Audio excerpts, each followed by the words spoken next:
Greetings, YTPC. This is Scott, also known as Night Train Piper, here to you tonight with a bat story. Business first, though. I'm smoking something I keep nearby always at this time of year. Haunted Bookshop. Love this stuff at all times of year, but it seems appropriate as we approach Halloween. So I'm sure everybody has a bat story. There's bats always everywhere across the United States, at least. I don't know about other countries, but probably. And I'm drinking pumpkin spice cocoa, by the way, too. So I'd love to hear everyone else's bat story. So we're living right now in two houses. One is the house we own, and the other one is a friend's house.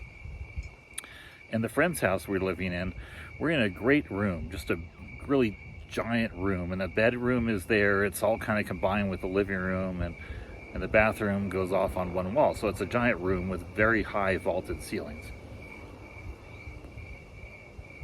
But one of the things that happens there, it turns out, is that bats get in there.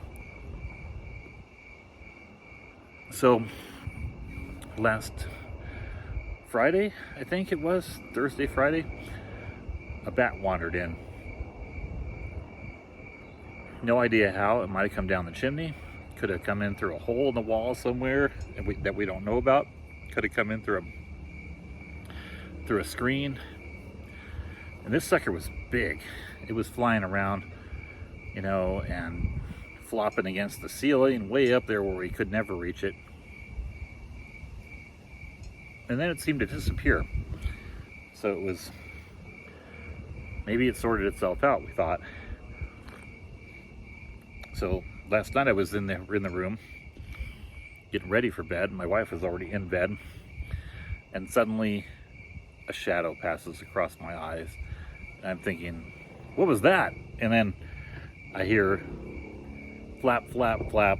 Sure enough, and then my cat was going crazy. Our cat is in there, and so I look down at the bed, and it's across this big room, a great room, and it's down in this lower part of the room, and the bat is literally flying around the bed. It's flying circles around the bed.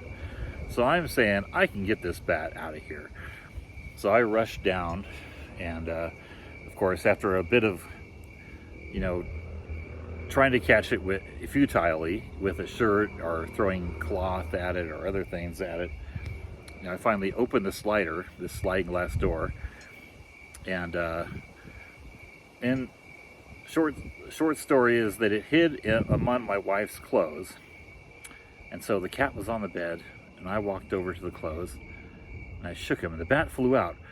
And the cat jumped up on my wife as the bat flew low over her head, and I ran across the room to the slider. And my cat is so smart, it jumped up and actually corralled the bat towards the slider where I was standing with my shirt. And the bat came flying by. I don't know if it was going to go out on its own. It didn't really look like it, but I just swung really hard, like Casey at the bat. And literally this time on a bat with a shirt instead of a bat. And I hit it, and it went flying out. Knocked it right out of the room.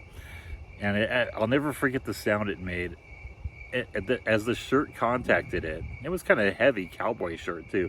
As the shirt contacted it, it went brrrr. I heard it just echo off into the distance as it went outside. I don't know if it was saying thank you. Somehow I doubt it, because it got whacked pretty hard. But there you go. That was my bat story. With little help from my cat, who's got feral ancestry, we were able to evict the bat successfully. Don't know if it survived. Don't care. I'm just glad it's gone. So I hope you all enjoy the rest of this week, and hope you're starting to get some cooler weather. Those of you who live in the southern United States or a more Mediterranean climate like me and are gearing up for the fall. That's all for now. Take care, folks, and by all means, let me know what your bat story is in the comments if you got one, or do a video about it. I'd be interested to know. Bye.